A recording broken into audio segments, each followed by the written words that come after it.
está sendo transmitida no canal do YouTube e também via Instagram. A pedido de algumas pessoas, então, eu decidi fazer essa transmissão nesses dois canais, YouTube e Instagram. Então vamos lá. Primeiro, para começar essa conversa, eu sempre gosto de pedir para você observar o espaço onde você está, para perceber se é possível trazer um ambiente de mais concentração e menos distração. E aí, tem algumas coisas que são importantes antes da gente começar essa conversa, que é o seguinte: quando a gente conversa sobre mitologia indiana, naturalmente, você já começa a puxar na sua memória, no seu imaginário, talvez todas aquelas imagens de divindades indianas que são várias, são infinitas, são milhares de divindades indianas que povoam, né, o nosso repertório imaginal. E aí é preciso a gente compreender aqui o seguinte: todas aquelas divindades representam não deuses que estão fora da gente, mas representam, personificam, simbolizam forças cósmicas que estão no universo, que estão agindo na natureza, ou seja, qualidades e virtudes que a gente vê presentes no universo e na natureza, e que possuem potencialidades diferentes. Por exemplo, todas as divindades indianas representam as forças que estão dentro do ser humano, já que o ser humano também é a natureza, o ser humano também é uma amostra de universo. Então é preciso você olhar para aquelas divindades todas e começar a reconhecer você, aspectos diferentes de você. São divindades que não representam nada que está fora. Então, quando a gente fala sobre mitologia, a gente está falando sobre você, sobre mim, sobre a alma humana, né?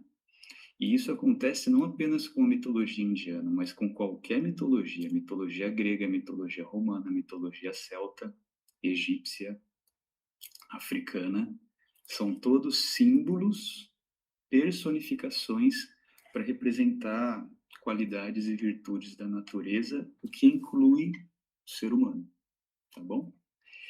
Então, eu vou contar hoje a história de um personagem muito famoso da mitologia indiana, talvez o mais fofinho, talvez o mais querido, que é aquela criancinha com cabeça de elefante, que aliás é uma imagem que está logo aqui atrás de mim, para quem estiver no YouTube deve estar vendo melhor.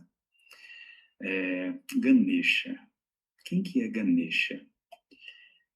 Para poder entender melhor a história de Ganesha, eu vou contar também um pouco a história do pai e da mãe de Ganesha, que são Shiva, o pai, e Parvati, a mãe. E aí, vamos lá, eu vou contar um pouco da história e depois eu vou começar a trazer as simbologias e os significados para perceber como que essa história toda conversa diretamente com a sua vida, tá bom? Para que você passe a se enxergar tanto em Ganesha, quanto em Shiva, quanto em Parvati. Então vamos lá. Ah, Shiva. Shiva resolveu se casar. Shiva se apaixonou por Parvati e ambos os dois resolveram se casar. Esse momento da união de Shiva com Parvati foi um evento muito celebrado por todas as deidades, por todo o mundo celestial. Eles moravam numa montanha sagrada chamada Kailasa, que fica lá no norte da Índia. E a união dos dois foi motivo de celebração para todos os seres, já que a união de Shiva e Parvati possui um significado essencial para a vida humana e que eu vou contar mais para frente. Bom, eles se reuniram, se casaram, e Shiva era um grande meditante. Ele gostava de fazer suas expedições no meio da floresta, subir as montanhas, e ele ficava eras e eras meditando. E enquanto isso, Parvati ficava em casa sozinha, por sua vez fazendo seus rituais de devoção, seus rituais de beleza. Os rituais de Parvati eram banhos nos quais ela se perfumava, ela se produzia, ela se banhava com flores, com banhos de ervas, sempre reconhecendo que todo esse processo de embelezamento era, na verdade, uma oferenda ao universo, uma oferenda à vida. Então já vai começando a perceber as simbologias que estão por trás disso. Parece uma historinha ingênua e bobinha, mas os significados e simbologias estão por toda parte. Então, Parvati cuidando da beleza, da harmonização, né? E Shiva se retirando sozinho e meditando durante eras. Só que acontecia o seguinte: por vezes, Shiva saía, meditava e de repente voltava sem avisar. E quando ele voltava, ele já entrava na casa e atrapalhava todo o ritual de beleza de Parvati, e Parvati ficava brava demais com aquilo. Sempre que Shiva voltava, ela era interrompida. E não apenas Shiva interrompia ela, outras pessoas também chegavam sem avisar, interrompiam o ritual de embelezamento de Parvati. E aí, certa vez, Parvati resolveu fazer o seguinte: ela estava nos seus banhos, nos seus rituais, nas suas oferendas, e ela costumava se banhar com aquilo que os indianos ainda gostam, indianos e indianas ainda gostam de usar, que são os óleos sobre a pele. E de repente, para tirar aquele excesso de óleo, os indianos e indianas também usam um pouquinho de areia e de terra, né? Isso ainda hoje é usado nas massagens. E Parvati resolveu pegar um pouco dessa terra, dessa areia, e resolveu moldar um ser, que era o próprio filho dela. Parvati já tinha uma vontade de ter um filho. Então, a partir desse ritual de devoção, ela começa a moldar o seu filho, que nasce e recebe o nome de Vinayaka. E esse é o filho de Parvati e Shiva. Daí, de repente, você vai falar assim para mim: mas como assim que é o filho de Parvati e Shiva, se Shiva estava meditando e Parvati estava sozinha, e de repente ela moldou o próprio filho a partir da terra? Exatamente. É para que você comece a perceber que aqui, na mitologia, o significado de amor não exige necessariamente que haja um contato físico entre duas pessoas. Aquilo que existe como significado de amor para uma visão indiana é muito mais do que um contato físico. Então, apesar de Parvati estar ali fisicamente sozinha, moldando um filho meditativamente, devocionalmente, ali estava contido também o amor de Shiva, embora Shiva estivesse na floresta meditando. Então, aquele resultado, aquele efeito, aquela consequência que é o filho, é filho de Parvati e Shiva, que é o garotinho chamado Vinayaka.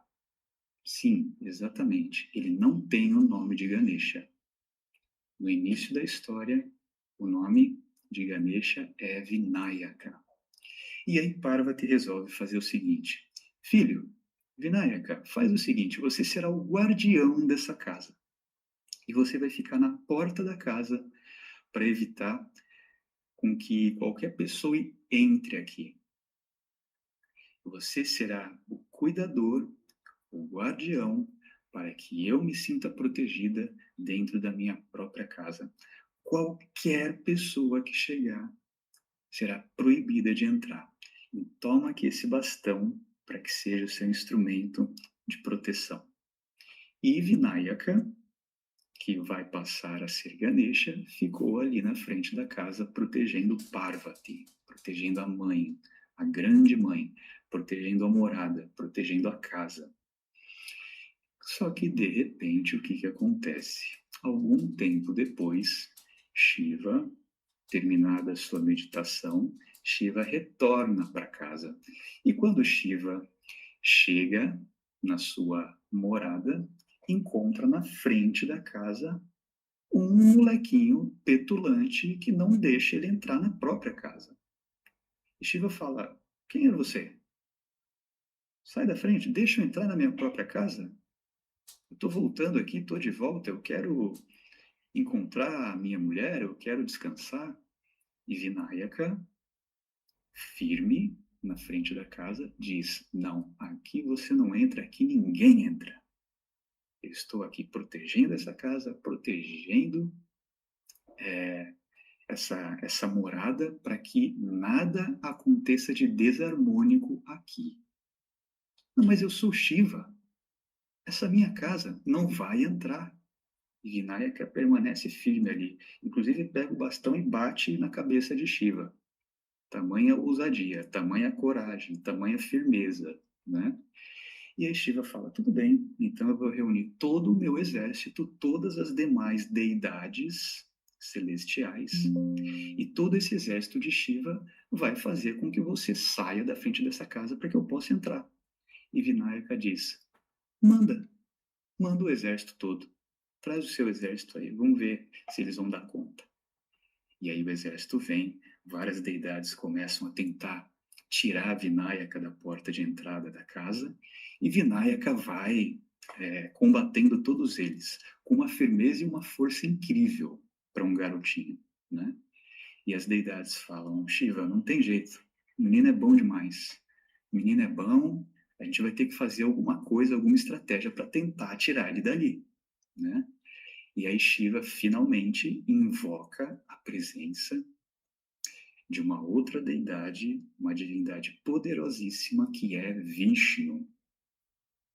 Vishnu representa, personifica, simboliza a força que sustenta o universo, a inteligência que sustenta toda a ordem do universo, que mantém a harmonia do todo. Vishnu chega e aí ele arma uma estratégia com Shiva. Vishnu monta na sua águia, no seu veículo, que é Garuda, e Vishnu começa a tentar distrair Vinayaka. Então Vishnu, com a sua águia, passa voando pelos céus, tentando chamar a atenção de Vinayaka. Enquanto isso acontece, Shiva chega por trás e com seu tridente, ele simplesmente arranca a cabeça do Vinayaka. Ele decepa a cabeça da criança. E a cabeça da criança cai rolando para um lado e o corpo cai para o outro. Vinayaka está lá jogado no chão. E Shiva comemora. Afinal, ele removeu aquele obstáculo que estava impedindo ele de entrar na própria casa. Só que, escutando esse alvoroço todo, dentro da casa estava quem? Parvati.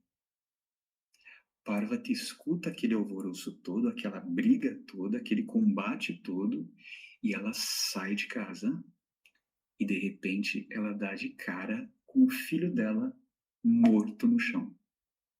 Não apenas o filho dela e de Shiva. Quando ela olha aquilo, ela fica completamente possessa. Ela chora, ela grita, ela esbraveja. Ela olha para Shiva e fala: o que é que você fez? Você acabou de matar seu próprio filho. E Shiva fala: como é que é? Como assim, meu próprio filho? Esse é Vinayaka, nosso filho. Você acabou de matar o seu próprio filho. Eu não vou te perdoar enquanto você não reparar, consertar esse grande erro que você acabou de cometer. Então Shiva cai em si, percebe o erro cometido. Então ele vai solucionar, ou ao menos tentar solucionar aquela situação. Parvati diz para ele: vai agora para o norte, caminha em direção ao norte e busca para mim a cabeça do primeiro animal que você vê pela frente. E traga aqui essa cabeça. E Shiva obedece às ordens de Parvati, reúne todo o teu exército, vai caminhando em direção ao norte e encontra na floresta um elefante. Um elefante que já está praticamente morrendo. Um elefante que está agonizando. E com todo o respeito, toda a devoção, Shiva chega até o elefante e diz: Você poderia doar a sua cabeça para conseguir salvar o meu filho, filho de Parvati e o meu filho? E o elefante consente, diz que sim, e doa a sua própria cabeça. Aqui já é o momento de você começar a perceber as simbologias e os significados que estão por trás disso tudo. O que representa e simboliza o elefante? E por que o elefante topa doar a sua cabeça? Mais para frente a gente vai falar sobre isso, mas já vai percebendo o significado disso tudo. Shiva, então, com o seu exército, trazem a cabeça do elefante para Parvati e colocam essa cabeça no corpo do menino, Vinayaka. Então, de repente, Vinayaka revive, agora com a cabeça de um elefante. Então, Vinayaka, com a cabeça de elefante, filho de Parvati e Shiva, ele recebe as desculpas de Shiva, que foi aquele quem decepou a sua cabeça, né? Parvati fica contente, porque vê novamente o filho vivo. E aí Shiva pergunta: E agora, Parvati? Está satisfeita? E Parvati diz: não estou satisfeita. A partir de agora, eu quero que em todos os rituais, em todas as cerimônias, meu filho seja louvado primeiro, antes de qualquer pessoa reverenciar e devocionar qualquer outra divindade. A partir de agora, Vinayaka vai ser quem abre todos os rituais e cerimônias, quem abre os caminhos e os acessos para todas as outras divindades. Então Shiva consente e diz: tudo bem, assim será feito. Então, algumas deidades se reúnem e Shiva concede a esse ser, a esse garoto, parcela do teu poder. E qual que é o poder de Shiva? Shiva personifica, representa e simboliza as forças em nós e as forças no universo que são capazes de gerar transformação, ressignificação. A potência da transformação, da dissolução, é representado por Shiva, que agora também passa a fazer parte dessa criança. Vishnu também cede um pouco do teu poder para que faça parte dessa criança. E qual é o poder de Vishnu? Vishnu representa a força cósmica que está presente no universo, ou seja, presente em todos os seres humanos, que é a força de sustentação. Aquela força que mantém a harmonia do todo. Aí que força é essa? Ué, é só você pensar. Quais são as forças que sustentam a harmonia do todo? É a força do amor. Qual é a força que mantém a possibilidade da transformação, representada por Shiva? Quais forças e virtudes poderiam ser simbolizadas por isso? É a coragem, entre várias outras. Então já vai pensando em todas as possibilidades e poderes. Quando eu falo aqui de poderes, não são superpoderes, poderes sobrenaturais. Estou falando aqui de qualidades humanas, virtudes humanas. Todas essas virtudes, poderes, qualidades humanas são transmitidas para Ganesha. Outras deidades também transmitem o seu poder para essa criança, que agora passa a se tornar um ser muito importante. Tão importante que Shiva, o pai, vai chegar para Vinayaka, que é essa criança que agora, com cabeça de elefante, vai receber outro nome. E o nome dessa criança agora vai ser Gana Isha. Duas palavrinhas que, quando estão juntas, se tornam Ganesha. Gana é o exército de Shiva, o grande exército celestial de divindades de Shiva.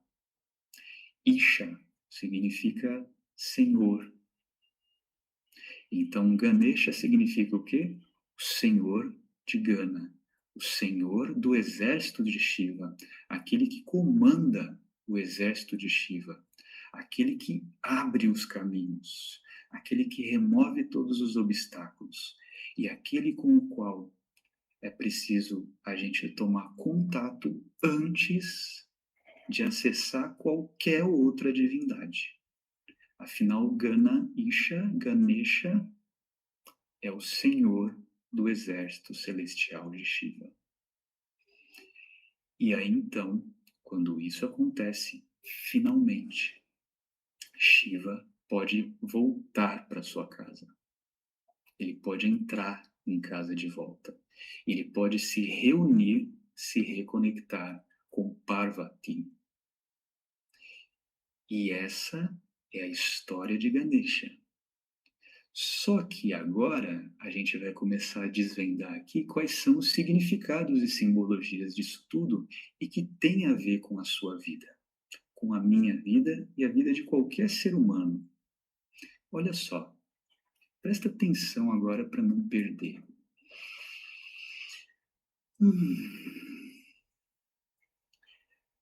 Quando você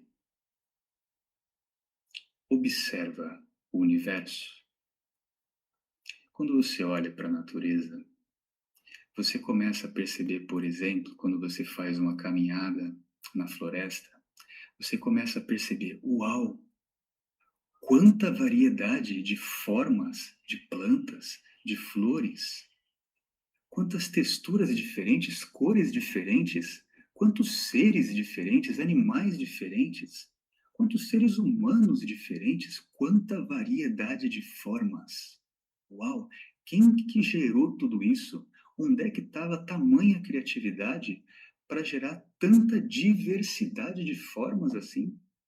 Pois é, para a visão indiana, para a cosmovisão indiana sobre o que é a vida, sobre o que é inclusive Deus, existe aqui uma compreensão que é a seguinte: todas essas formas diversas de vida com as quais a gente toma contato, inclusive essa forma que a gente olha no espelho todo dia, é só mais uma das infinitas formas de vida, não mais sagradas que nenhuma, não menos sagrada que nenhuma, é apenas mais uma forma.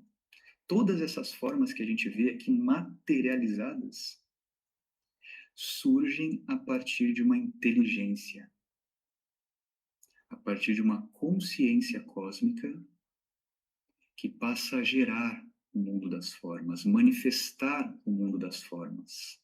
Se não houvesse essa inteligência cósmica antes, uma inteligência que não tem forma, que não é manifesta, se não houvesse essa consciência antes, nenhuma forma se materializaria, se manifestaria. Então, o que eu estou trazendo aqui? Eu estou trazendo a compreensão de que, para a visão indiana, essa ideia que a gente tem de Deus, para eles, Deus não é um ser humano, um homem branco, barbudo, vestido com uma roupa branca, sentado na nuvem. Não. Porque se fosse isso, seria impossível Deus ser uma onipresença. Onipresença, o que consegue estar onipresente? Apenas aquilo que não tem forma. Se eu tentar traduzir Deus como um ser que é uma pessoa, essa pessoa tem uma forma, não é? E se essa pessoa que eu acho que é Deus tem uma forma,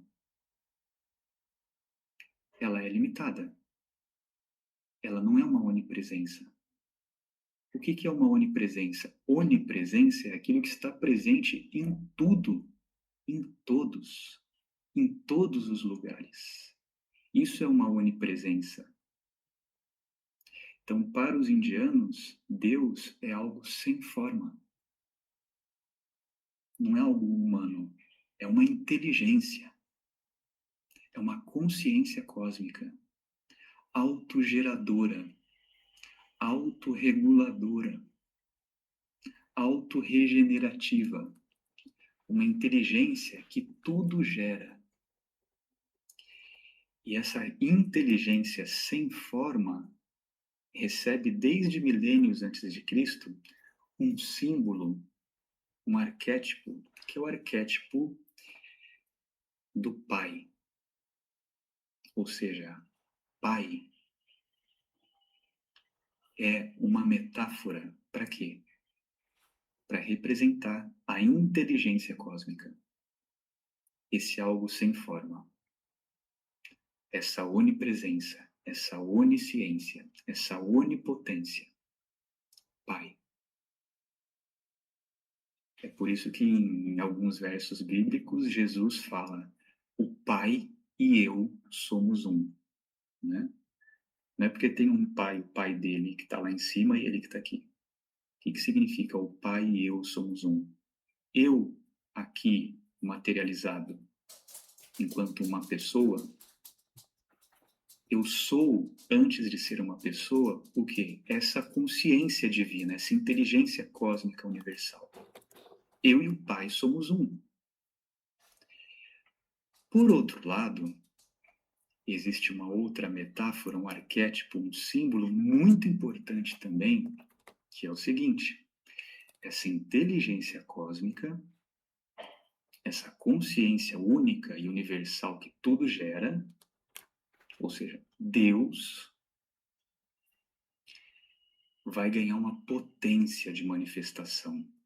É uma inteligência sem forma que vai passar a gerar formas através de uma potência, de uma energia, vibrações que vão se desdobrando, se desdobrando, se desdobrando, desde algo sutil até algo denso, e vai gerar toda a diversidade de formas que a gente vê aqui na matéria. Quando essa inteligência passa a se materializar, a materialização é o arquétipo da mãe. Olha aqui a palavra mater. O que significa mater mesmo? Mater significa mãe. Maternidade, maternal. Mater é a mãe. Ou seja, essa mesma palavra é a palavra que dá origem à palavra matéria. Então, tudo que aqui está materializado, isso inclui o seu corpo, inclui o corpo de todos os seres, inclui a árvore, o periquito, o papagaio, o coronavírus, a praia, a montanha, planetas, galáxias, tudo, o universo inteiro materializado é a mãe, é a mater. Então aqui, para a cosmovisão indiana, a gente tem o quê? A compreensão de que a vida é esse casamento alquímico, essa união entre uma inteligência cósmica universal e a materialidade, ou seja, é o Pai, consciência, inteligência, e a Mãe, que é a matéria. Apesar de eu estar trazendo aqui de forma didática como se fossem duas coisas separadas, não são separadas. São manifestações de uma mesma coisa. É um yin-yang que existe aqui, como os chineses dizem, né? É o pai e a mãe juntos, tornando possível aquilo que a gente chama de vida, né? Se você preferir, espírito e matéria. O que é espírito? A gente precisa esquecer essa ideia de que espírito é um fantasminha, alguém que desencarnou. Também são Afinal, tudo é espírito. Não existe nada que não seja espírito. Mas o espírito que eu quero trazer aqui é o quê? É espírito como sinônimo dessa inteligência cósmica universal, né? Afinal, se você lembrar, olha só, você já deve ter ouvido falar sobre um cidadão chamado Hermes Trismegistus, o egípcio, que escreveu aquela obra muito famosa e que se tornou pop hoje em dia, que é o Kybalion. E a primeira lei do Kybalion é: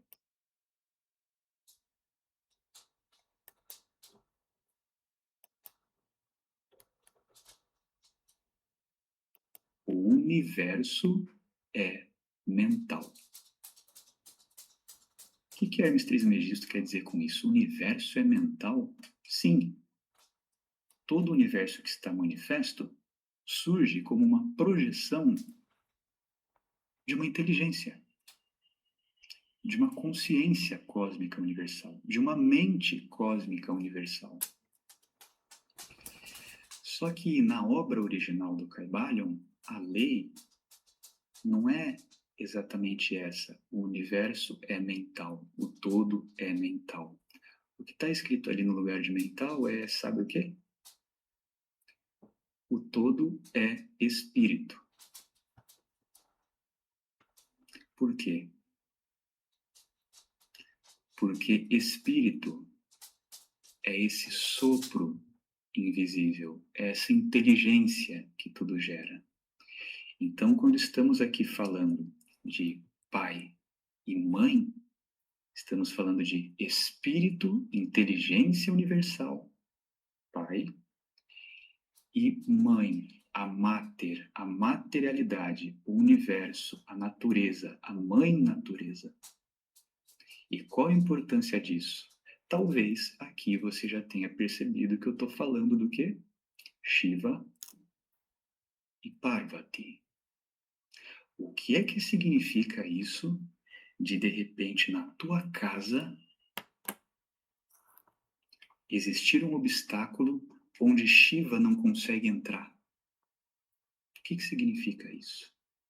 Essa casa não é a casa física, não é o apartamento. Essa casa é o quê? Essa casa é a sua alma. Numa alma em que não existe espaço para que Shiva entre, o que é que não entra em você? Não entra em você a percepção de que você é um ser espiritual. Shiva representa esse espírito cósmico universal, essa consciência cósmica universal. Ou seja, existe aqui uma separação. Shiva se retirou e o que é que ficou na casa? Ficou apenas Parvati, que é a mater, é a materialidade, é a matéria, também sagrada. Só que se existe apenas a percepção de você sobre você mesmo, sendo apenas matéria, o que há aqui é uma separatividade, uma separação. E aí o curioso é, quem está bloqueando a entrada e não deixando a espiritualidade entrar na casa, Shiva retornar, é a criancinha chamada Vinayaka, que depois vai se tornar Ganesha. Então percebam aqui algo curioso e necessário para a gente ressignificar o que é Ganesha. Ganesha é tradicionalmente conhecido, popularmente conhecido, como uma deidade que é aquela que abre caminhos, que abre os obstáculos, né? Só que não. Na verdade, Ganesha significa o que também? Vinayaka significa o quê? Vinayaka é aquele ser que bloqueia os caminhos, que fecha os caminhos, que interdita a própria vida de acontecer. Então, que a gente possa compreender agora como essa figura de Ganesha, ela pode tanto abrir caminhos, quanto bloquear os caminhos. Quem é que vai escolher? É você que vai escolher. Afinal, trago aqui mais uma vez a informação importante. Todas essas divindades, esses personagens que a gente está falando, são quem? São você, né? Então, perceba-se na figura dessa casa, essa morada onde Shiva não consegue entrar. Percepção maior, eu espiritual não consegue entrar. E só há um vínculo com a matéria. Perceba isso por conta do seguinte: existe uma palavra muito didática no sânscrito, que é a palavra Ahamkara. São duas palavras e elas se juntam numa só. Algumas pessoas aqui já sabem do que eu estou querendo falar. O que significa Ahamkara? Aham significa eu sou. Kara, com K, significa forma. Quando você junta as duas, o que é que dá? Eu sou forma. E o que é esse Ahamkara? Eu sou forma. É aquilo que a gente conhece em português como ego. Então, o que é o ego?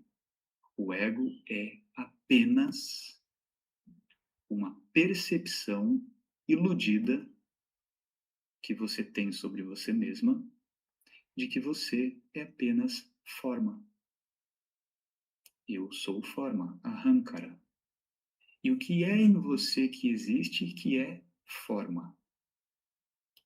Ué, o que existe em mim e em você que é apenas forma é o nosso corpo e o nosso complexo mental, com todos os sentimentos, todas as ideias, todas as sensações, né? Tudo isso possui forma em nós, né? Então o corpo é o próprio ego. Esse corpo que a gente olha no espelho todo dia. Os nossos pensamentos, sentimentos, sensações, impulsos, desejos são manifestações do nosso ego, né? Aí de repente você vai me falar: "Ah, mas espera aí, pensamento não tem forma, sentimento também não tem?" É claro que tem forma, porque são vibrações, são energia, são potência. Você já deve ter percebido que você é movimentada diariamente através do quê? Através de energia vital, através de pensamentos, através de intenções, através de desejos, através de sensações, através de sentimentos. Tudo isso são potências, são energia que impulsionam o seu corpo. Tudo isso que é energia e que é vibração possui uma forma, é manifestação.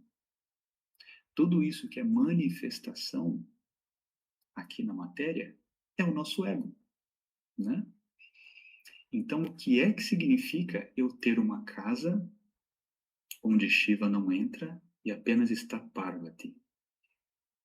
Isso significa a minha identificação com o ego, com o mundo das formas. Eu só consigo perceber o mundo através das formas, através da matéria. Então eu vou criando uma noção de que a vida é apenas material. E aí, quais são os efeitos e consequências disso?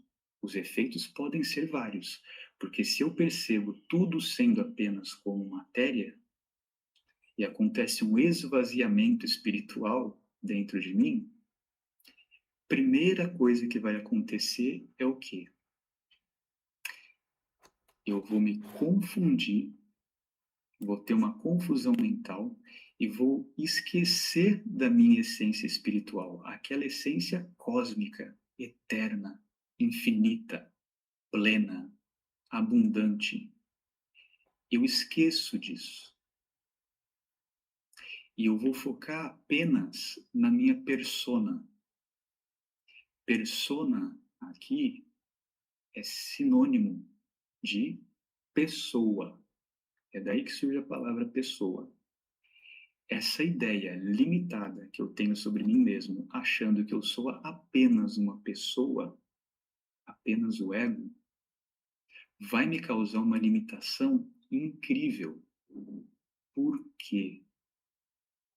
Porque os Vedas dizem que nós não nos conformamos em ser menos do que somos. Presta atenção nisso aqui. Nós, em essência, não nos conformamos em ser menos do que somos. E segundo os Vedas, o que é que nós somos? Nós somos essa consciência ilimitada, cósmica, o espírito universal, a vida universal. Sabe essa vida que não tem forma? Qual que é a forma da vida? Diz para mim. A vida tem forma? Não. A vida não tem forma. Ela não tem tamanho. Ela não tem limitação. Ela simplesmente vai gerando várias formas. Mas ela, a vida cósmica em si, que é você, que é a sua verdadeira essência, ela não tem forma, não tem tamanho. Ela é uma inteligência cósmica universal, Shiva. É isso que nós somos, é essa nossa verdadeira essência, já plena. Não tem um rostinho, não tem um nome, não tem uma função social. Nós somos essa essência cósmica que não tem cor de pele, que não tem nacionalidade, que não tem sexo masculino ou feminino. Essa é a essência divina que nós somos. Mas nós nos confundimos, porque nos identificamos com a forma, que é temporária. E aí o que vai acontecer? Aí eu vou achar que eu sou Renan. Eu vou achar que eu sou branco, que eu sou brasileiro, que eu falo português. Eu vou começar a reunir uma porção de ideias. E através dessas ideias sobre o que eu acho que eu sou, eu vou colocar isso como se fosse a minha essência. E isso vai me apertar, vai me contrair, vai me oprimir. Por quê? Porque se eu acho que eu sou apenas uma pessoinha chamada Renan, que daqui a pouco e a qualquer momento pode morrer, eu vou começar a cultivar sensações de insegurança, medo e uma necessidade constante de se proteger a todo momento. Essa necessidade de se proteger a todo momento vai me levar a quê? Vai me levar a, por exemplo, querer a todo momento ter atenção das pessoas, reconhecimento das pessoas, querer me adaptar a uma normalidade social para que eu me torne uma pessoa mais gostável. Já perceberam como a todo momento a gente está fazendo isso? Um esforço incessante, gastando tempo, energia e vida para nos tornarmos pessoas mais gostáveis de um ponto de vista social. Por quê? Porque nós temos medo. Pode vir, André. Nossa, hoje eu só fiquei estudando. Desde cedo. Ó, eu tô vendo isso aí. esse professor. Quem é esse? Ele É um professor de yoga lá de São Paulo. Ele é um espetáculo. Não acredito. Um espetáculo. Chama Ensina bem. Renan Leme. Ele Nossa. ensina que é um espetáculo. Cara, é muito grande mesmo. Nossa, hein? Bom, né? Nossa, fora de série. E foi tudo bem? Tá tomando os remédios? Tô tomando. Você sabe que essa madrugada me doeu. Tomou dipirona? Não, não posso tomar, né? Me dá coceira. O dipirona da Eu sou alérgica mesmo. E qual que será que vai poder? Não, eu tô tomando a lírica, né? O Andrei trouxe. A lírica bom, é bom. Tô tomando a lírica e fazendo bochecho. Eu fui ver aí no negócio do bochecho. Tem que pôr puro uma tampa e deixar. Tipo, deixar ficar assim? Ficar assim. Porque ele deve ser analgésico. Então. Depois eu vou Aí, ver. depois que eu tomei a lírica e fiz o bochecho, não posso tomar isso aí, não. Dá uma coceira na cabeça que só vem. É alergia. Não pode ser. E ontem o vento. Mas foi muito? Foi. Foi muito, mas que bom. Eu desci correndo, eu pensei que a Denise não ia, porque a senhora falou assim, então vai. Eu achei que era para mim. Saí correndo. A hora que eu... Nossa!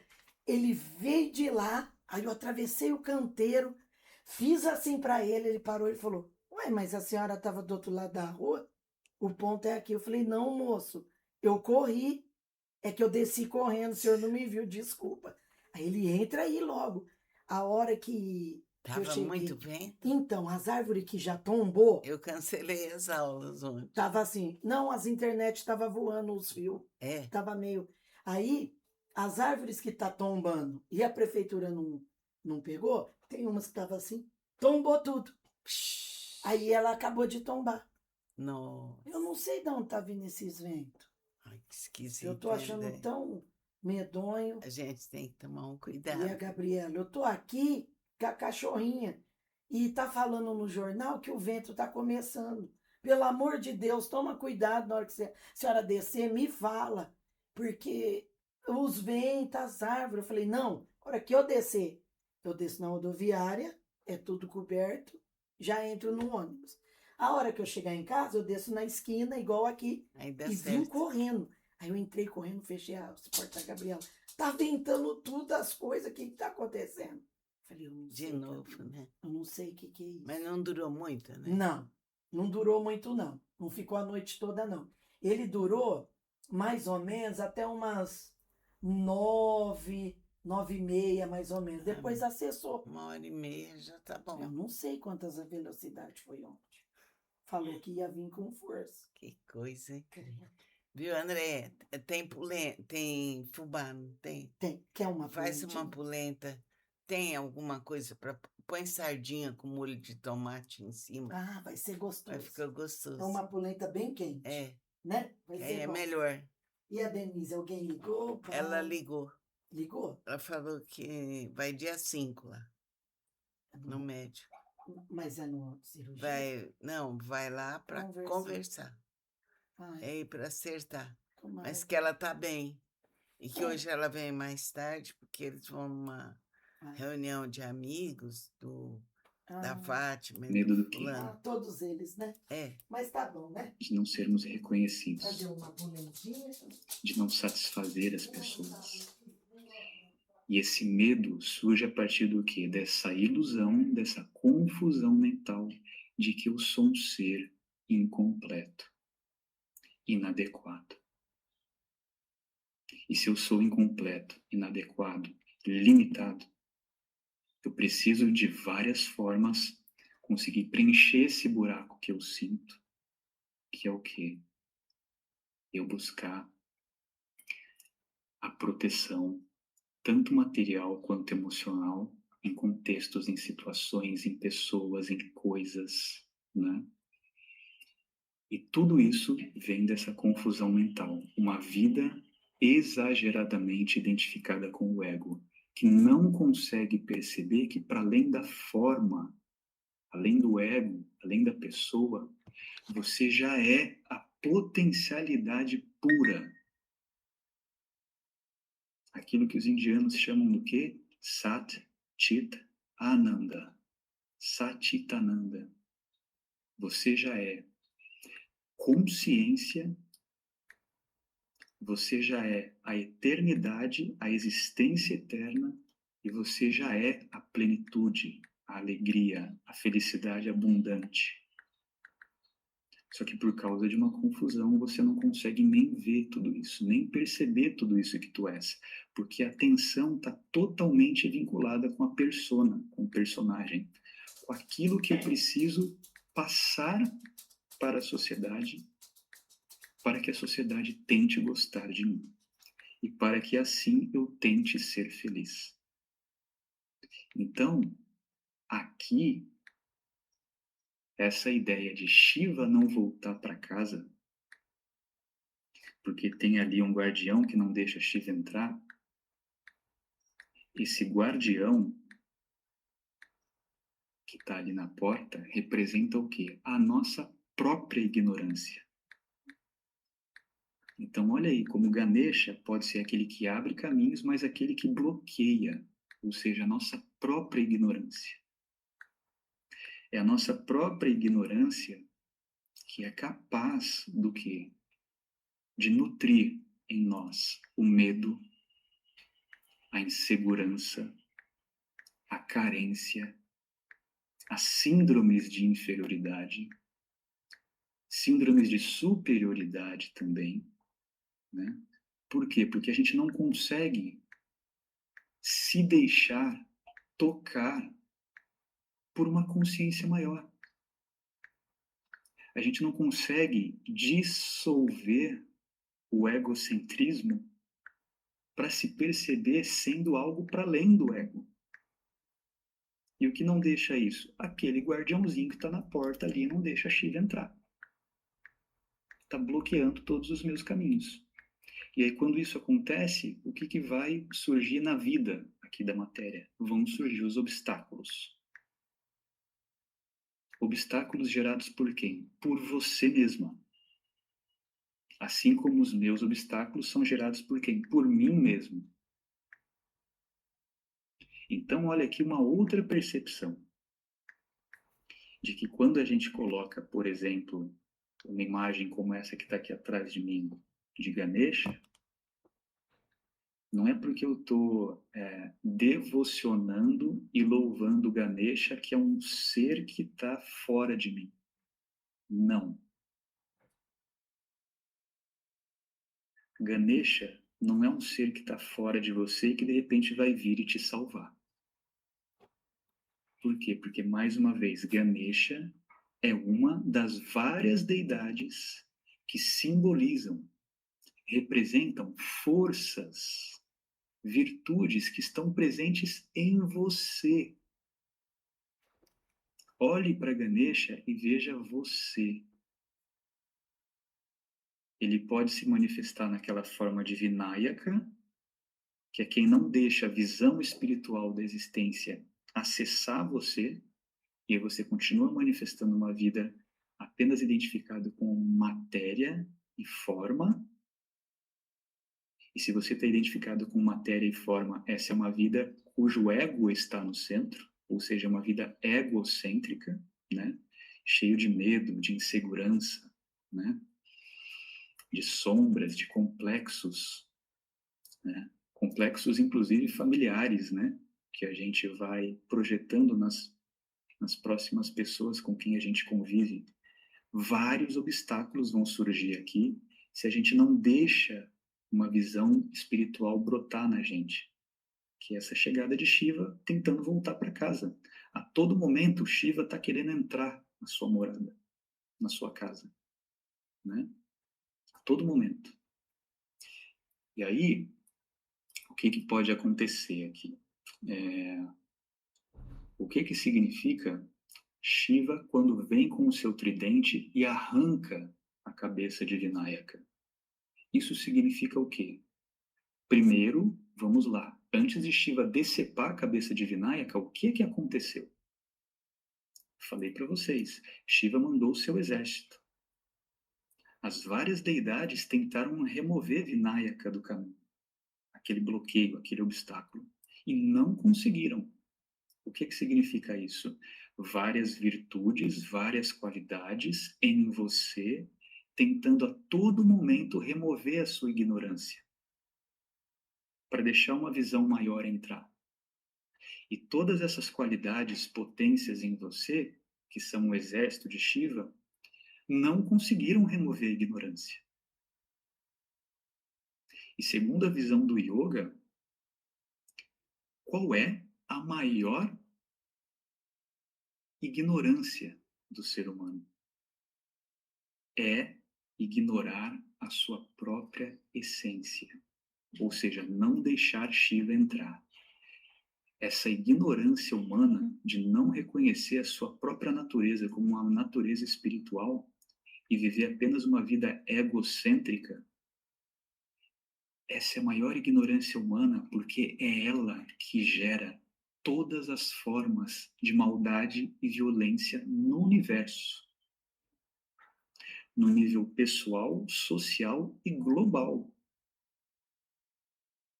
E aí o curioso aqui é o seguinte, você sabe qual é o significado da palavra diabo? Eu já falei para algumas pessoas aqui, mas é importante trazer nesse momento. Existe essa palavra que a gente sempre evita, né? Ela causa até um grande peso, um grande trauma, que é a palavra diabo. A palavra diabo vem de diabolos, no latim, que significa, sabe o quê? Colocar em separado. Isso que significa diabo. Colocar em separado. Que é exatamente isso que está acontecendo aqui na história de Ganesha. Um obstáculo, que é a sua própria ignorância, separando o quê? A natureza material e a natureza espiritual. Quando a gente separa, a gente não consegue perceber aquilo que nos une, que é essa essência espiritual, que somos todos nós aqui ao mesmo tempo. A gente só coloca o foco o quê? Na matéria. Eu sou branco, você é preto. Eu sou brasileiro, você é estrangeiro. Eu votei nele e você votou no outro. É uma vida pobre. A gente só mantém o foco na aparência, na superfície. A gente não consegue reconhecer o que nos une, o que há de comum em todos nós. E aí é separatividade. Estamos separados da fonte, separados da origem. É uma vida diabólica. Diabolos, colocar em separado. A partir dessa vida de diabolos, colocar em separado, em que você se desintegra, você se fragmenta, é a partir daí que a gente experimenta o inferno, né? Ou seja, antes de Cristo, antes de se falar em céu e inferno como dois lugares físicos, e que se você não se comportar vai para o céu ou vai para o inferno, dependendo do caso, céu e inferno também são símbolos. Quem é que causa o próprio inferno? Somos nós que causamos o próprio inferno. À medida que a gente vive uma vida desintegrado, separado dessa essência espiritual. É inevitável. Se você vive apenas uma vida de matéria, vai sofrer. Ou seja, vai experimentar o inferno. O inferno aqui é um estado de consciência doloroso. É só isso que é o inferno. Não é um lugar físico. Da mesma forma, se você não vive uma vida diabólica de separatividade, mas deixa Shiva entrar na casa, para que haja a união, para que haja o yoga. O que é yoga mesmo? União. Se você permite essa união, o reconhecimento de que espírito e matéria são a mesma coisa, e você é, sim, uma essência espiritual, aí a tendência é que você passe a dissolver os medos, inseguranças e síndromes de pequenez e ilimitação, porque você começa a compreender que você é algo maior. Você é, enquanto ser espiritual, você é a fonte de plenitude, de alegria, de bem-aventurança, de amor incondicional. Quando você percebe isso, você passa a viver o céu. O que é o céu? É um estado de consciência mais gracioso, que os indianos chamam de Chitta Prasada, uma mente graciosa, uma mente harmônica, cuja existência será harmônica, cujas atitudes serão harmônicas, né? Então, olha que importância de começar a perceber tudo isso, céu, inferno, como algo que você escolhe. Começar a perceber também que não é Ganesha, um ser que está fora, que vai remover seus obstáculos. Porque você é Ganesha. É você que remove os seus obstáculos e você que cria os próprios obstáculos também. E é muito importante começar a perceber isso, porque existem pessoas que passam a vida inteira fazendo o quê? Num processo de terceirização da responsabilidade, né? Sempre culpando o universo, culpando as outras pessoas, né? Ah, mas o universo não se ajeitou do jeito que eu queria para eu poder fazer o que eu queria. Mas aquelas pessoas não são do jeito que eu gostaria que elas fossem. Gente, o universo nunca será, nunca vai se ajeitar do jeito que a gente quer para que a gente possa existir harmonicamente. Da mesma forma, as pessoas também não serão do jeito que a gente quer para que possa existir harmonia entre nós. Essa harmonia tem que brotar daqui de dentro, dessa união. Shiva voltando para casa, para que haja uma compreensão maior, né? Então, talvez com essa compreensão a gente consiga cessar esse ciclo humano de terceirizar culpa a todo momento, de se vitimizar a todo momento, e talvez assim a gente consiga compreender que tudo, tanto a criação de obstáculo quanto a remoção, está nas nossas mãos. Quando a gente aprende isso, que Ganesha somos nós, e não algo que está fora, a gente passa a se responsabilizar pela nossa existência. As coisas ruins que acontecem, as coisas boas que possam acontecer, a gente começa a perceber que nós estamos a todo momento criando, co-criando essas coisas. Por quê? Porque a todo momento estamos escolhendo caminhos de vida, tomando decisões, tomando atitudes, tomando palavras. É através da gente que isso tudo nasce. O teu caminho de vida que você trilhou até hoje, onde você está hoje, foi você que escolheu. Mesmo que inconscientemente, mesmo que não tenha percebido. Foram atitudes suas, escolhas suas, decisões suas. Nós estamos a todo momento fazendo isso, colocando obstáculo, removendo obstáculo, dependendo do nível de consciência, né? E falo isso também por conta do seguinte: nós aqui temos o hábito não apenas de esperar que Ganesha venha nos salvar e abrir os nossos caminhos, mas a gente também tem o seguinte: a gente fala muito sobre isso, né? De que, nós agora vamos entrar na era de Aquário, e quando chegar a era de Aquário, tudo estará resolvido, porque será uma era mais coletiva, de mais cuidado com o próximo, de mais amor, né? Gente, a era de Aquário não é nada que acontece fora de você. Ela tem que nascer dentro de você. Uma visão mais fraternal, mais altruísta, mais coletiva. Se isso não surge em você, não tem era de Aquário. Então não espere os astros se reunirem para que haja uma era de Aquário, né? Não espere a segunda volta de Jesus. Jesus vai voltar, porque não vai voltar. Essa segunda volta de Jesus, na verdade, não é de Jesus, é de Cristo, que é uma outra coisa. Cristo é diferente de Jesus. Cristo é a consciência crística. Quando que vai acontecer a volta da consciência crística? Quando nós percebermos que nós somos portais para que a consciência crística se manifeste. Nós sejamos portadores e portadoras dessa consciência crística, mais amorosa, fraternal, justa, altruísta, né? Então, mitologia serve para isso. Para que vocês percebam todos os personagens representando você.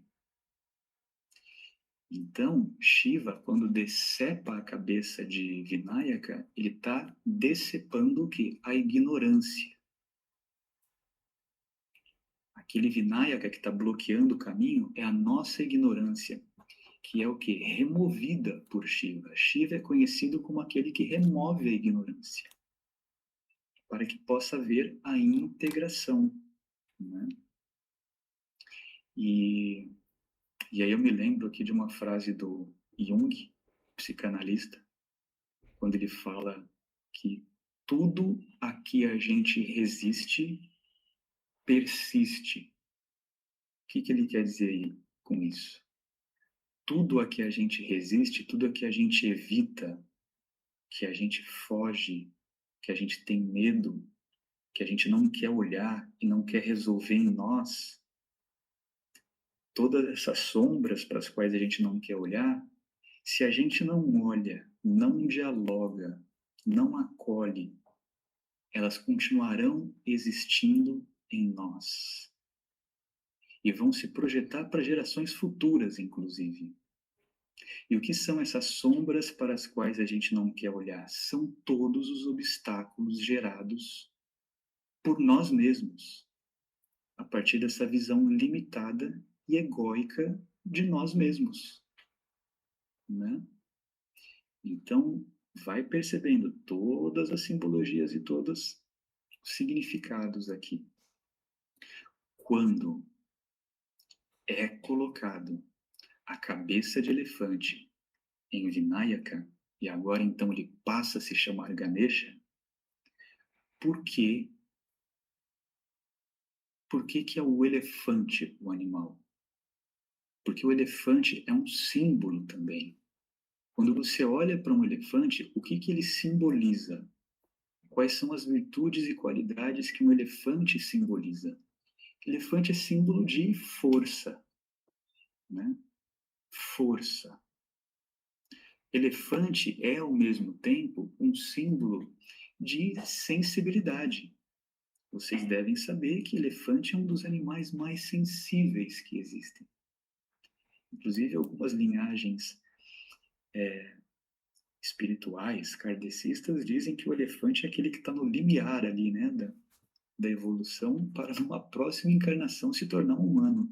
Tamanha sensibilidade do elefante, que é capaz de pegar no chão um alfinete com a própria tromba, andar lentamente desviando das formigas, para não matar as formigas. Então, elefante é força.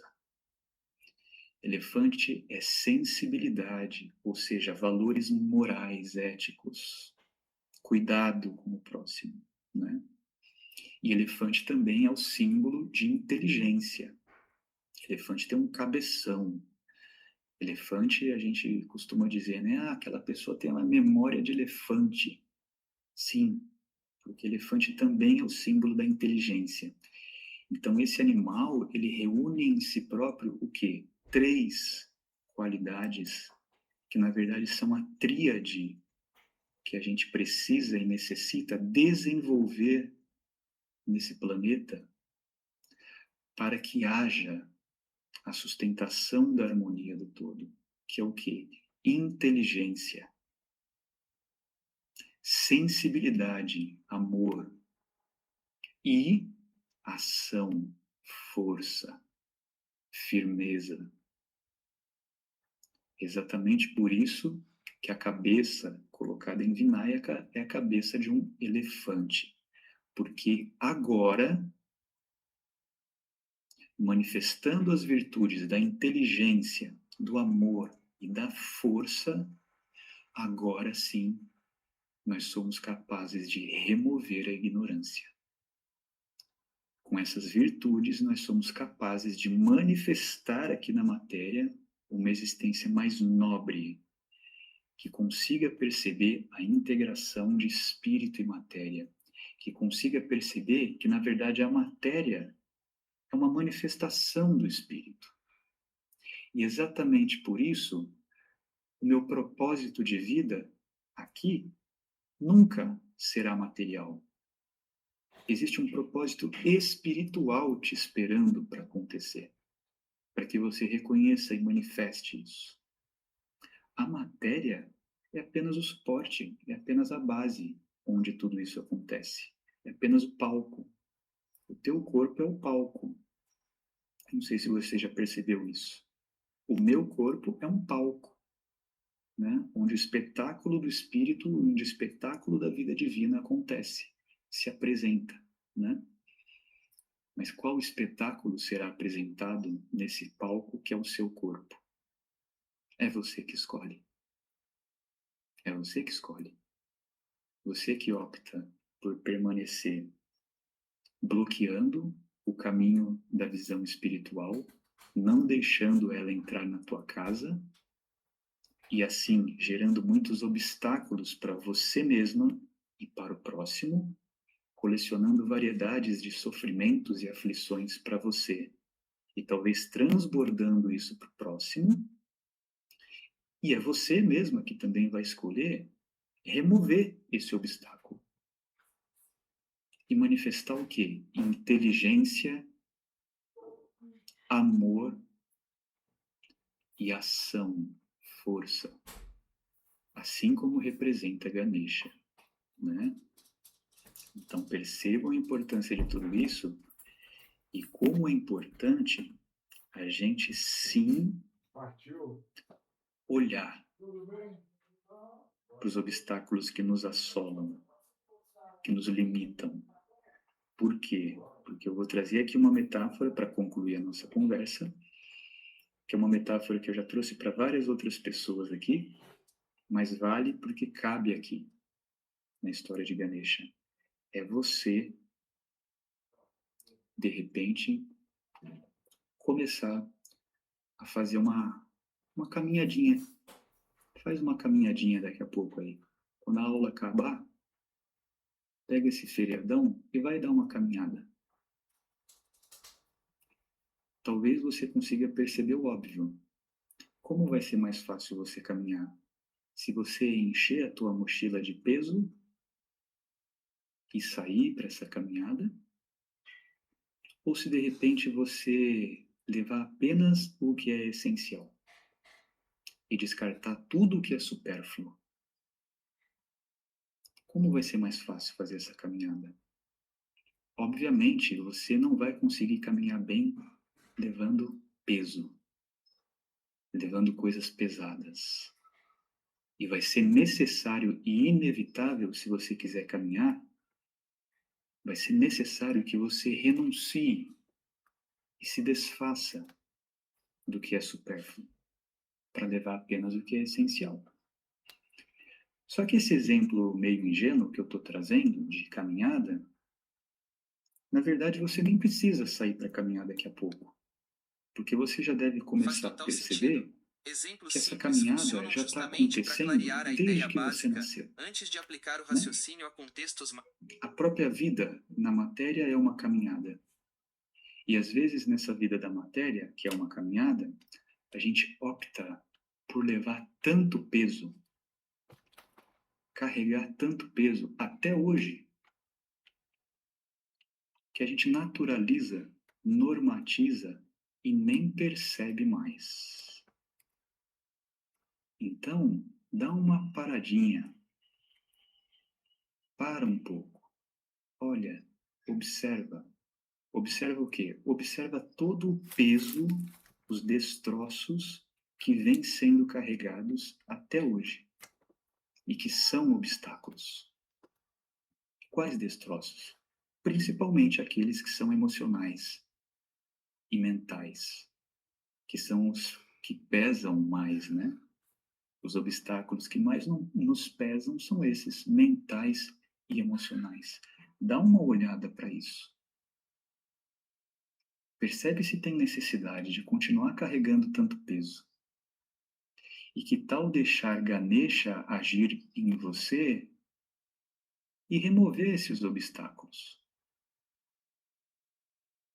Tirar o peso da mochila. Levar apenas o essencial. Levar apenas a essência. Deixar de lado o que é supérfluo, o que é superficial, o que só atrasa a vida. Né? Essa é a força de Ganesha em você, essa inteligência, amor por si própria, força, coragem de olhar para para essas próprias sombras, esses pesos que vêm sendo carregados sem perceber, né? Existe uma outra frase do Jung também, psicanalista, que é bem importante aqui nesse contexto, que é quando ele diz que a vida não pede para a gente ser perfeito. A vida pede para a gente ser inteiro. E o que quer dizer isso?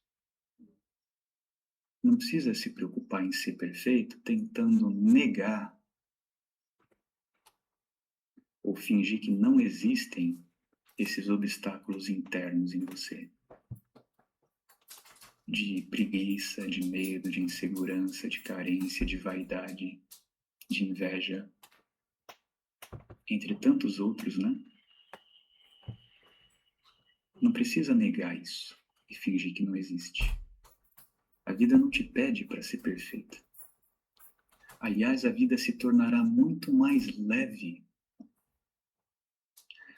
à medida em que você perceber que o que a vida pede é para você ser inteira. Inteira significa o quê?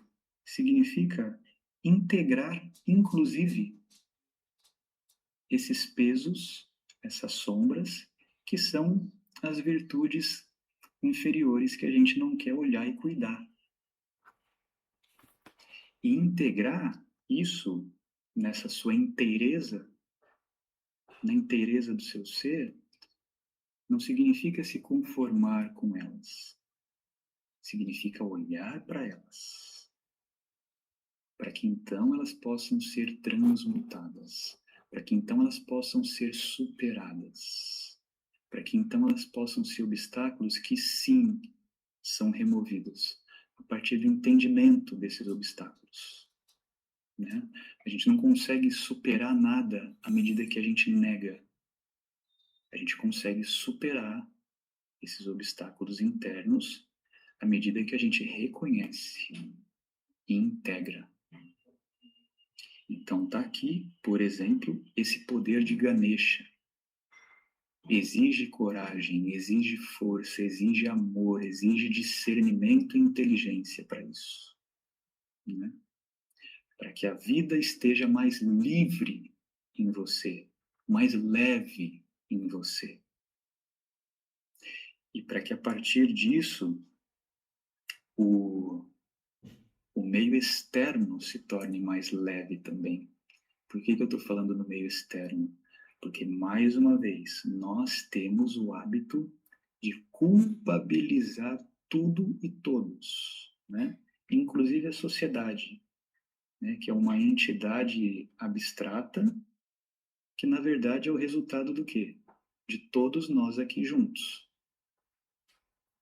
E todos esses obstáculos que a gente observa externamente, na verdade, são o quê? A projeção de todos esses obstáculos nossos, pessoais, que a gente não cuida e não cuidou. E que simplesmente transbordou para a sociedade, né? Toda essa violência, essa separatividade, né? O que a gente vê na sociedade hoje? Separatividade. E todas as suas consequências. Quais são as consequências da separatividade? É o não me reconhecer no próximo. Eu não ter compaixão, não ter vínculo. E por isso existe o quê? Existe a violência, existe a injustiça, existe a desigualdade. Tudo isso é resultado do quê? De todos esses obstáculos individuais, pessoais, sombras, que a gente não cuida, que a gente não integra, que a gente não deixa Ganesha agir sobre eles para purificar, para deixar Shiva encontrar com Parvati, ou seja, uma visão espiritual passar a guiar a minha existência. Se uma visão espiritual passa a guiar a minha existência, eu não manifesto mais uma vida diabólica, ou seja, diabolos, de separatividade. Eu manifesto uma vida o quê? De yoga, de união, em que eu consigo olhar para o próximo, reconhecendo a mim mesmo. Ame o próximo como se fosse você mesmo. Eu consigo reconhecer a vida, o palco da vida, como uma projeção de algo divino, inclusive todos os seres, né? E a partir daí valores nobres brotam em mim. Então perceba isso, a importância de remover obstáculos internos, deixar a integração acontecer, para que essa harmonia interna passe a reinar, inclusive, no ambiente externo, social, global. Se não for assim, nunca haverá harmonia social. Porque o social é apenas o resultado, consequência, o efeito do que está dentro de você, do que está dentro de mim, né? É essa integração que acontece quando Shiva reencontra Parvati. Porque o social é apenas o resultado, consequência, o efeito do que está dentro de você, do que está dentro de mim, né? É essa integração que acontece quando Shiva reencontra Parvati. E na grande morada, na grande casa, passam a conviver juntos novamente, espírito e matéria. Tudo bem? É isso. Concluo aqui essa conversa, agradecendo a presença de vocês. Aproveito para abrir um espacinho aqui para ver se alguém quer trazer alguma pergunta, tanto no chat do YouTube quanto do Instagram. Enquanto isso, aproveito para divulgar algumas coisinhas aqui também. Janeiro, curso de formação em Yoga em Paraty, 25 dias direto. E, para quem mora em São Paulo, em 2023, também o curso de formação no formato extensivo, que começa em fevereiro e vai até novembro. Para além disso, ano que vem, 2023, vai haver o curso sobre Bhagavad Gita, a grande obra espiritual da Índia, né? E também mais alguns outros cursos temáticos sobre filosofia do yoga, como, por exemplo, um curso de mitologia indiana, para a gente aprofundar um pouco mais.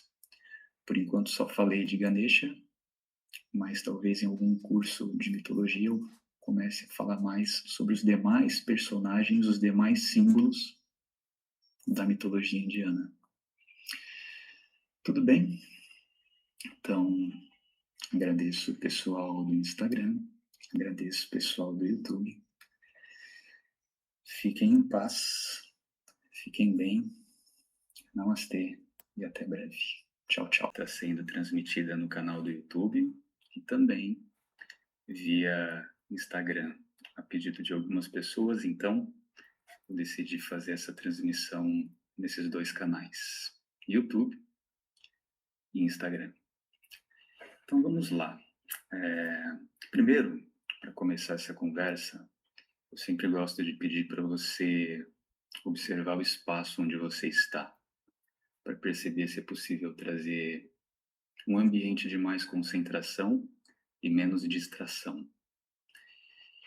E aí, tem algumas coisas que são importantes antes da gente começar essa conversa, que é o seguinte. Quando a gente conversa sobre mitologia indiana, naturalmente, você já começa a puxar na sua memória, no seu imaginário, talvez todas aquelas imagens de divindades indianas que são várias, são infinitas, são milhares de divindades indianas que povoam, né, o nosso repertório imaginal. E aí é preciso a gente compreender aqui o seguinte: todas aquelas divindades representam não deuses que estão fora da gente, mas representam, personificam, simbolizam forças cósmicas que estão no universo, que estão agindo na natureza, ou seja, qualidades e virtudes que a gente vê presentes no universo e na natureza, e que possuem potencialidades diferentes.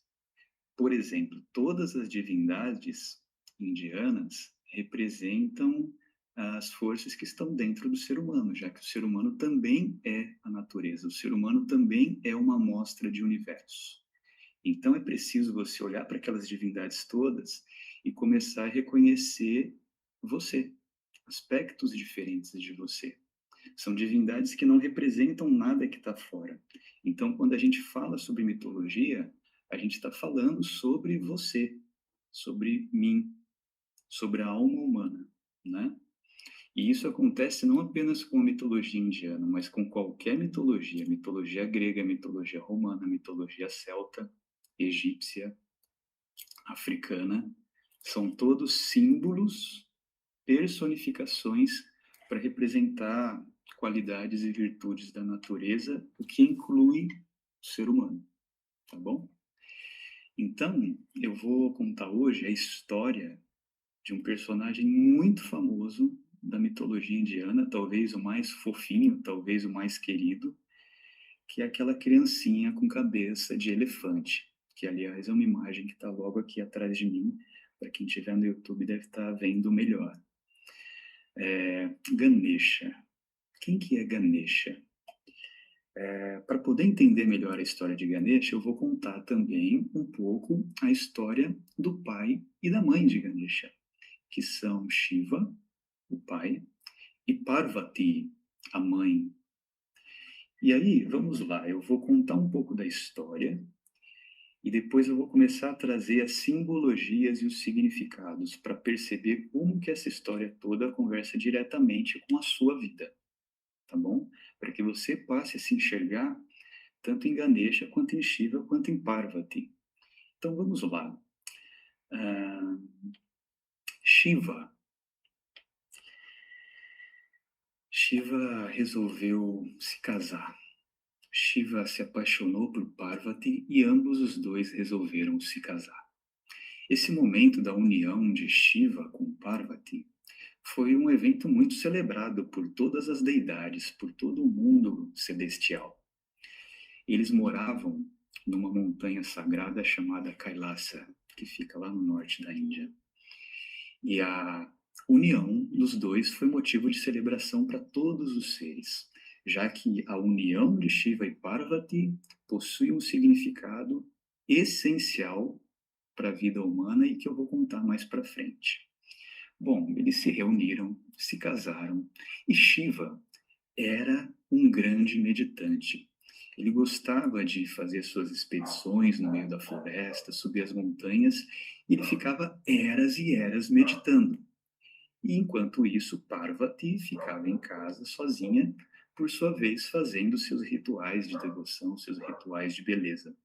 Os rituais de Parvati eram banhos nos quais ela se perfumava, ela se produzia, ela se banhava com flores, com banhos de ervas, sempre reconhecendo que todo esse processo de embelezamento era, na verdade, uma oferenda ao universo, uma oferenda à vida. Então já vai começando a perceber as simbologias que estão por trás disso. Parece uma historinha ingênua e bobinha, mas os significados e simbologias estão por toda parte. Então, Parvati cuidando da beleza, da harmonização, né? E Shiva se retirando sozinho e meditando durante eras. Só que acontecia o seguinte, por vezes, Shiva saía, meditava e de repente voltava sem avisar.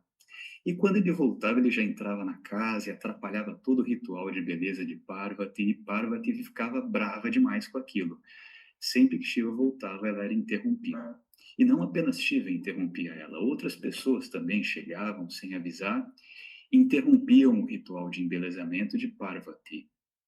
E aí, certa vez, Parvati resolveu fazer o seguinte. Ela estava nos seus banhos, nos seus rituais, nas suas oferendas, e ela costumava se banhar com aquilo que os indianos ainda gostam, indianos e indianas ainda gostam de usar, que são os óleos sobre a pele. E, de repente, para tirar aquele excesso de óleo, os indianos e indianas também usam um pouquinho de areia e de terra, né? Isso ainda hoje é usado nas massagens. E Parvati resolveu pegar um pouco dessa terra, dessa areia, e resolveu moldar um ser, que era o próprio filho dela. Parvati já tinha uma vontade de ter um filho. Então, a partir desse ritual de devoção, ela começa a moldar o seu filho, que nasce e recebe o nome de Vinayaka. E esse é o filho de Parvati e Shiva. Daí, de repente, você vai falar assim para mim, mas como assim que é o filho de Parvati e Shiva, se Shiva estava meditando e Parvati estava sozinha, e de repente ela moldou o próprio filho a partir da terra? Exatamente. É para que você comece a perceber que aqui, na mitologia, o significado de amor não exige necessariamente que haja um contato físico entre duas pessoas. Aquilo que existe como significado de amor para uma visão indiana é muito mais do que um contato físico. Então, apesar de Parvati estar ali fisicamente sozinha, moldando um filho meditativamente, devocionalmente, ali estava contido também o amor de Shiva, embora Shiva estivesse na floresta meditando. Então, aquele resultado, aquele efeito, aquela consequência que é filho de Parvati e Shiva, que é o garotinho chamado Vinayaka. Sim, exatamente. Ele não tem o nome de Ganesha. No início da história, o nome de Ganesha é Vinayaka. E aí Parvati resolve fazer o seguinte: filho, Vinayaka, faz o seguinte, você será o guardião dessa casa. E você vai ficar na porta da casa para evitar com que qualquer pessoa entre aqui. Você será o cuidador, o guardião, para que eu me sinta protegida dentro da minha própria casa. Qualquer pessoa que chegar será proibida de entrar. E toma aqui esse bastão para que seja o seu instrumento de proteção. E Vinayaka, que vai passar a ser Ganesha, ficou ali na frente da casa protegendo Parvati, protegendo a mãe, a grande mãe, protegendo a morada, protegendo a casa. Só que, de repente, o que acontece? Algum tempo depois, Shiva, terminada a sua meditação, Shiva retorna para casa. E quando Shiva chega na sua morada, encontra na frente da casa um molequinho petulante que não deixa ele entrar na própria casa. E Shiva fala: quem é você? Sai da frente, deixa eu entrar na minha própria casa. Eu estou voltando aqui, estou de volta, eu quero encontrar a minha mulher, eu quero descansar. E Vinayaka, firme na frente da casa, diz: não, aqui você não entra, aqui ninguém entra. Eu estou aqui protegendo essa casa, protegendo essa morada para que nada aconteça de desarmônico aqui. Não, mas eu sou Shiva. Essa minha casa não vai entrar. E Vinayaka permanece firme ali. Inclusive pega o bastão e bate na cabeça de Shiva. Tamanha ousadia, tamanha coragem, tamanha firmeza, né? E aí Shiva fala: tudo bem, então eu vou reunir todo o meu exército, todas as demais deidades celestiais, e todo esse exército de Shiva vai fazer com que você saia da frente dessa casa para que eu possa entrar. E Vinayaka diz: manda o exército todo, traz o seu exército aí, vamos ver se eles vão dar conta. E aí o exército vem, várias deidades começam a tentar tirar Vinayaka da porta de entrada da casa, e Vinayaka vai combatendo todos eles, com uma firmeza e uma força incrível para um garotinho, né? E as deidades falam: Shiva, não tem jeito, o menino é bom demais, o menino é bom, a gente vai ter que fazer alguma coisa, alguma estratégia para tentar tirar ele dali, né? E aí Shiva finalmente invoca a presença de uma outra deidade, uma divindade poderosíssima que é Vishnu. Vishnu representa, personifica, simboliza a força que sustenta o universo. a inteligência que sustenta toda a ordem do universo, que mantém a harmonia do todo. Vishnu chega e aí ele arma uma estratégia com Shiva. Vishnu monta na sua águia, no seu veículo, que é Garuda, e Vishnu começa a tentar distrair Vinayaka. Então Vishnu, com a sua águia, passa voando pelos céus, tentando chamar a atenção de Vinayaka. Enquanto isso acontece, Shiva chega por trás e com seu tridente, ele simplesmente arranca a cabeça do Vinayaka. Ele decepa a cabeça da criança. E a cabeça da criança cai rolando para um lado e o corpo cai para o outro. Vinayaka está lá jogado no chão. E Shiva comemora. Afinal, ele removeu aquele obstáculo que estava impedindo ele de entrar na própria casa. Só que, escutando esse alvoroço todo, dentro da casa estava quem? Parvati. Parvati escuta aquele alvoroço todo, aquela briga toda, aquele combate todo, e ela sai de casa e, de repente, ela dá de cara com o filho dela morto no chão. Não apenas o filho dela e de Shiva. Quando ela olha aquilo, ela fica completamente possessa. Ela chora, ela grita, ela esbraveja. Ela olha para Shiva e fala: "O que é que você fez? Você acabou de matar o seu próprio filho." E Shiva fala: "Como é que é? Como assim, meu próprio filho? Esse é Vinayaka, nosso filho. Você acabou de matar o seu próprio filho. Eu não vou te perdoar enquanto você não reparar, consertar esse grande erro que você acabou de cometer." Então Shiva cai em si, percebe o erro cometido. Então ele vai solucionar, ou ao menos tentar solucionar aquela situação. Parvati diz para ele: "Vai agora para o norte, caminha em direção ao norte e busca para mim a cabeça do primeiro animal que você vê pela frente. E traga aqui essa cabeça."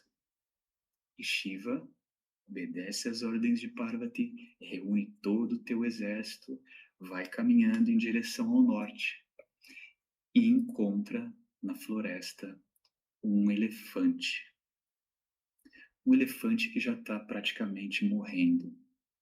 Um elefante que está agonizando.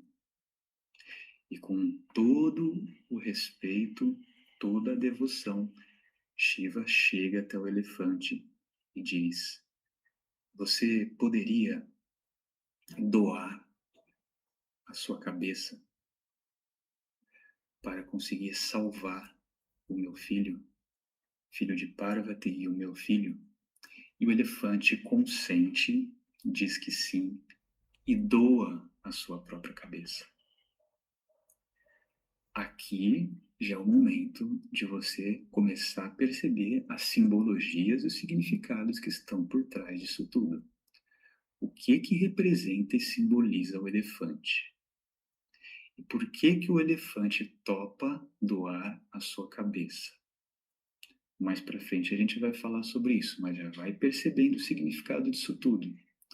Shiva, então, com o seu exército, trazem a cabeça do elefante para Parvati e colocam essa cabeça no corpo do menino, Vinayaka. Então, de repente, Vinayaka revive, agora com a cabeça de um elefante. Então, Vinayaka, com a cabeça de elefante, filho de Parvati e Shiva, ele recebe as desculpas de Shiva, que foi aquele quem decepou a sua cabeça, né?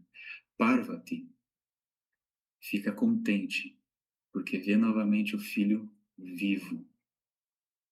E aí Shiva pergunta, e agora, Parvati? Está satisfeita? E Parvati diz, não estou satisfeita. A partir de agora, eu quero que em todos os rituais, em todas as cerimônias, meu filho seja louvado primeiro, antes de qualquer pessoa reverenciar e devocionar qualquer outra divindade. A partir de agora, Vinayaka vai ser quem abre todos os rituais e cerimônias, quem abre os caminhos e os acessos para todas as outras divindades. Então Shiva, consciente, diz, tudo bem, assim será feito. Então, algumas deidades se reúnem e Shiva concede a esse ser, a esse garoto, parcela do teu poder. E qual que é o poder de Shiva? Shiva personifica, representa e simboliza as forças em nós e as forças no universo que são capazes de gerar transformação, ressignificação. A potência da transformação, da dissolução, é representado por Shiva, que agora também passa a fazer parte dessa criança. Vishnu também cede um pouco do teu poder para que faça parte dessa criança. E qual é o poder de Vishnu? Vishnu representa a força cósmica que está presente no universo, ou seja, presente em todos os seres humanos, que é a força de sustentação. Aquela força que mantém a harmonia do todo. Aí que força é essa? Ué, é só você pensar. Quais são as forças que sustentam a harmonia do todo? É a força do amor. Qual é a força que mantém a possibilidade da transformação, representada por Shiva?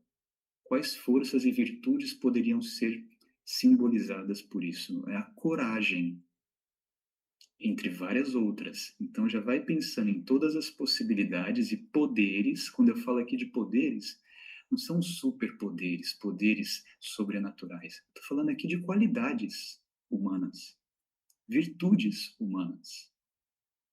Todas essas virtudes, poderes, qualidades humanas são transmitidas para Ganesha. Outras deidades também transmitem o seu poder para essa criança, que agora passa a se tornar um ser muito importante. Tão importante que Shiva, o pai, vai chegar para Vinayaka, que é essa criança que agora, com cabeça de elefante, vai receber outro nome. E o nome dessa criança agora vai ser Ganesha. Duas palavrinhas que, quando estão juntas, se tornam Ganesha. Gana é o exército de Shiva, o grande exército celestial de divindades de Shiva. Isha significa Senhor. Então, Ganesha significa o quê? O Senhor de Gana, o Senhor do exército de Shiva, aquele que comanda o exército de Shiva, aquele que abre os caminhos, aquele que remove todos os obstáculos e aquele com o qual é preciso a gente tomar contato antes de acessar qualquer outra divindade. Afinal, Ganesha